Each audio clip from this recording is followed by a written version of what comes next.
Cambridge Analytica is the political consultancy at the heart of a massive Facebook data breach.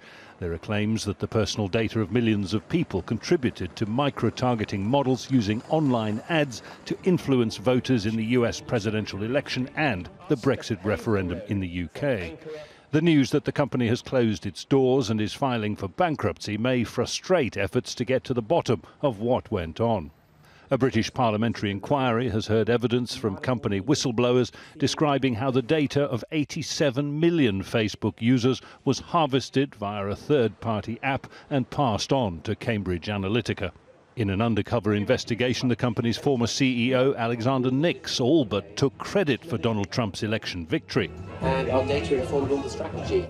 The scandal went all the way to the US Congress, where Facebook founder Mark Zuckerberg apologized for what he's called a breach of trust between Facebook and its users and said more should be done to protect people's privacy online.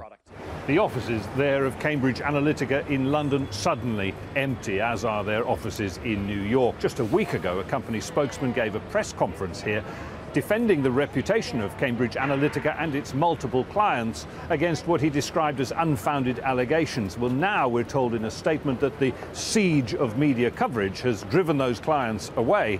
The business, therefore, no longer viable. But there are also reports of a brand new company with several familiar figures among its directors. Could this be Cambridge Analytica in all but name?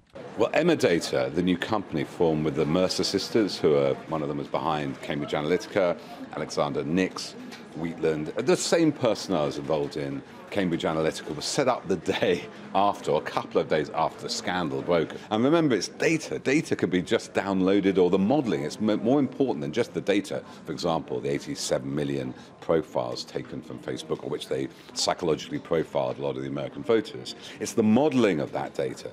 And you can take that, you can move that on just with a thumb drive and an email.